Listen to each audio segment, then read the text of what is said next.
ये आकाशवाणी जयपुर अजमेर है।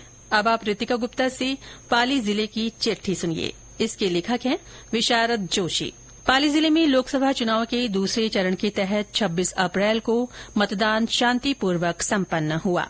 पाली संसदीय क्षेत्र में 8 विधानसभा क्षेत्र आते हैं। यहां भाजपा ने पीपी चौधरी को अपना चेहरा बनाया है, वहीं कांग्रेस ने संगीता बेनीवाल पर भरोसा जताया है। हालांकि इस बार चुनाव में कुल 13 उम्मीदवार अपना भाग्य आजमा रहे हैं, लेकिन मुख्य मुकाबला भाजपा और कांग्रेस के बीच ही माना जा रहा है। पाली संसदीय क्षेत्र में 12,17,299 पुरुष मतदाता, 11,25,895 महिला मतदाता और 38 थर्ड जेंडर वोटर्स हैं।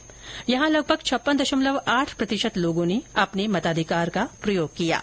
इससे पहले निर्वाचन विभाग की ओर से मतदान का प्रतिशत बढ़ाने के लिए कई नवाचार किए गए। स्वीप कार्यक्रम के अंतर्गत सार्वजनिक स्थानों पर गुलाब का फूल देकर ज्यादा से ज्यादा लोगों को वोट डालने के लिए प्रेरित किया गया। इसके अलावा नुक्कड़ नाटक, रंगोली, पोस्टर, दीपदान और आतिशबाजी के माध्यम से लोगों को लोकतंत्र के महापर्व में मतदान रूपी आहुति देने के लिए जागरूक किया गया।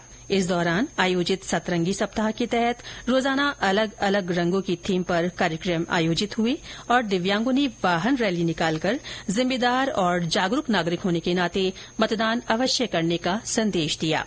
जिले से हज की यात्रा करने वाले यात्रियों के लिए पिछले दिनों निःशुल्क टीकाकरण और प्रशिक्षण शिविर लगाया गया। इस शिविर में 80 हज यात्रियों का टीकाकरण हुआ। बीते दिनों राजकीय बालिया स्कूल में इंस्पायर अवार्ड प्रदर्शनी का आयोजन हुआ। प्रदर्शनी में बाल वैज्ञानिकों ने तकनीकी विकास और आर्थिक समृद्धि को दर्शाने वाले मॉडल बनाए, साथ ही उनके प्रयोग के बारे में भी बताया। प्रदर्शनी में जिले के 129 बाल वैज्ञानिकों ने भाग लिया। जिले में परशुराम जयंती हर्षोल्लास और उत्साहपूर्वक मनाई गई। इस मौके पर 7 दिवसीय कार्यक्रम हुए। भगवान परशुराम की शोभायात्रा भी निकाली गई।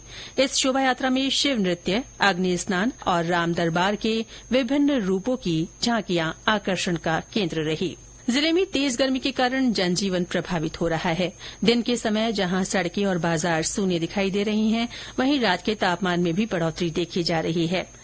इन हालात के मद्देनजर नगर परिषद की ओर से कई इलाकों में सड़कों पर पानी की बौछारें की जा रही हैं, साथ ही पशु पक्षियों के लिए परिंडे बांधे जा रहे हैं। जिले में आमजन के लिए मोबाइल प्याऊ का भी पिछले दिनों उद्घाटन हुआ। ये मोबाइल प्याऊ भीड़भाड़ वाले स्थानों पर लोगों को पानी पिलाने का काम कर रही है।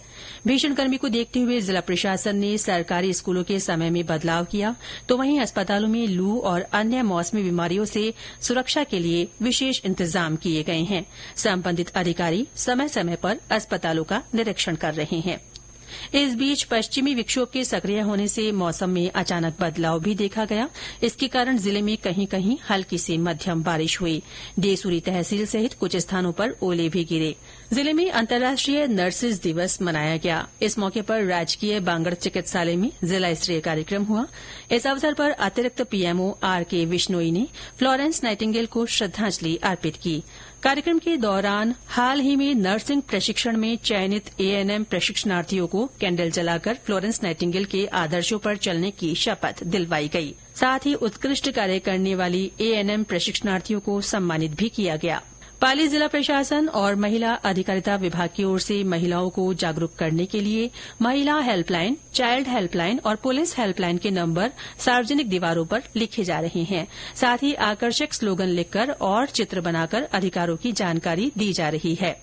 जिला प्रशासन और महिला अधिकारिता विभाग की ओर से बेटी बचाओ बेटी पढ़ाओ योजना के अंतर्गत एक नवाचार किया गया।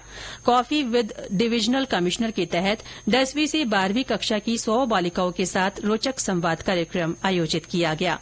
जिला परिषद में हुए इस संवाद कार्यक्रम में संभागीय आयुक्त ने छात्राओं को अपना लक्ष्य निर्धारित कर उसे प्राप्त करने में जी जान से जुटने की सीख दी।